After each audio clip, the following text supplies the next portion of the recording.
Colonel Sophia Qureshi ইতিহাস গড়া সেনা নায়িকা। পাকিস্তানকে কড়া জবাব দিল ভারতের সেনাবাহিনী।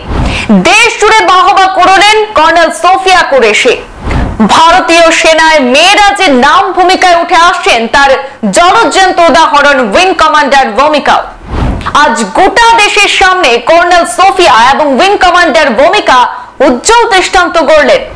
দেশের প্রথম মহিলা অফিসার হিসেবে বহুদেশীয় সামরিক মহড়ায় নেতৃত্ব দিয়েছিলেন এই কর্নেল সোফিয়া।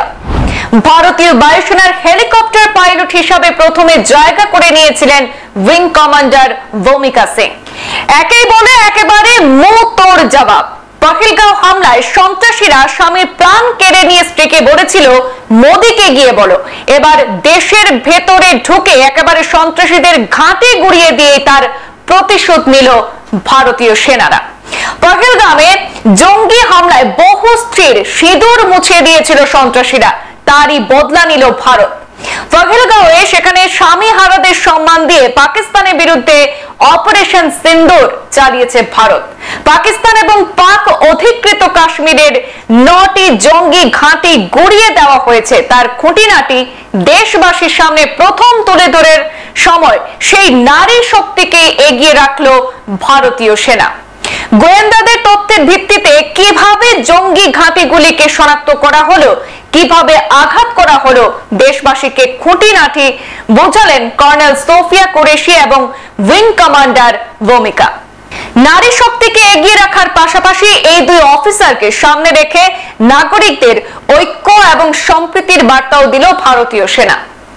অপারেশন সিন্দুর পহেলগাঁও নিহতদের প্রতি ন্যায় বিচার অভিযানের খবর যারা দিয়েছেন সেই কর্নেল সোফিয়া কুরেশি এবং উইং কমান্ডার ভূমিকা আসলে কে, চলুন জানবো এই প্রতিবেদনে বিস্তারিত।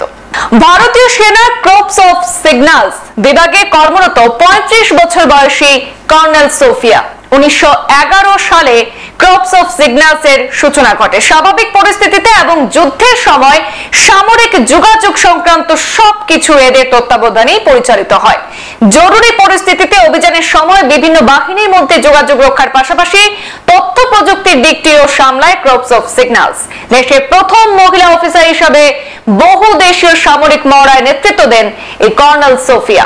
বিভিন্ন দেশকে নিয়ে এক্সারসাইজ ফোর্স 18 মহড়ার আয়োজন করেছিল ভারত, আর সেখানে অগ্রভাগে ছিলেন সোফিয়া। এশিয়ান দেশগুলি যেমন জাপান, চীন, রাশিয়া, আমেরিকা, দক্ষিণ কোরিয়া, নিউজিল্যান্ড এবং অস্ট্রেলিয়া ছিল অংশগ্রহণকারী দেশ। 2006 সালে কঙ্গোয় রাষ্ট্রপুঞ্জের পিস কিপিং অপারেশনে যুক্ত ছিলেন কর্নেল সোফিয়া। 2010 সালের সেখানে পিস কিপিং অপারেশনের সঙ্গে প্রত্যক্ষভাবে যুক্ত তিনি। সেখানে প্রশিক্ষণের ভূমিকাও পালন করেন তিনি। প্রশিক্ষক হিসাবে সেখানে ছিলেন তিনি এবং সোফিয়ার রক্তে দেশ সেবা রয়েছে। তার দাদু ভারতীয় সেনায় কর্মরত ছিলেন। তার স্বামীও মেকানাইজড ইনফ্যান্ট্রিতে সেখানে কর্মরত। ভারতীয় সেনায় যোগদানে মেয়েদের শুধু অনুপ্রেরণায় যোগাননি তিনি, সেনায় মেয়েদের ভূমিকা নিয়ে যে প্রচলিত ধারণা ছিল তাও একেবারে পাল্টে দিয়েছেন। ভারতীয় মেয়েদের উদ্দেশ্যে তার বার্তা ছিল, সম্ভব হলে অবশ্যই ভারতীয় সেনায় যোগ দিন। 2016 সালে কর্নেল সোফিয়ার ভূয়সী প্রশংসা করেছিলেন প্রাক্তন লেফটেন্যান্ট জেনারেল বিপিন রাওয়াত। অন্যদিকে উইং কমান্ডার ভূমিকা সিং ক্যারিয়ারে শুরু করেছিলেন ভারতীয় বায়ুসেনার হাত ধরে। তিনি স্কুল জীবনেই বায়ুসেনায় যোগ দেওয়ার স্বপ্ন দেখতেন এই উইং কমান্ডার ভূমিকা। তিনি এক সন্তানের জননীয়। নিজের লক্ষ্যে পৌঁছাতে এনসিসির সদস্যতা গ্রহণ করেন। পরে ভর্তি হন ইঞ্জিনিয়ারিং এ। তার পরিবার থেকে তিনি ভারতীয় সশস্ত্র বাহিনীতে যোগদানকারী একমাত্র সদস্য। ভারতীয় বায়ুসেনার হেলিকপ্টার পাইলট হিসাবে প্রথম জায়গা করে নিয়েছিলেন ভূমিকা। 2019 সালের 18 ডিসেম্বর ফ্লাইং ব্রাঞ্চে পাকাপাকি জায়গা পান। 2500 ঘন্টার বেশি ওড়ার রেকর্ড রয়েছে উইং কমান্ডার ভূমিকার। দুর্গম এলাকায় চেতক চিতার মতো হেলিকপ্টার উড়িয়েছেন তিনি। জম্মু কাশ্মীর এবং উত্তর পূর্ব ভারতের আকাশ তার একেবারে চেনা। একাধিক উদ্ধার কার্য চালিয়েছেন উইং কমান্ডার ভূমিকা। 2020 সালে অরুণাচল প্রদেশ উদ্ধার কার্যেও অগ্রভাগে ছিলেন। দেশের অখণ্ডতা কিংবা নিরাপত্তা ব্যবস্থা কোনো কিছুতেই যে নারীরা পিছিয়ে নেই, অপারেশন সিঁদুর সেখানে সোফিয়া ভূমিকায় তা প্রমাণ করতে সক্ষম হয়েছেন। শুধু দেশ নয়, আজ গোটা বিশ্ব বিস্মিত হয়েছে ভারতীয় নারীদের এই অগ্রযাত্রা দেখে।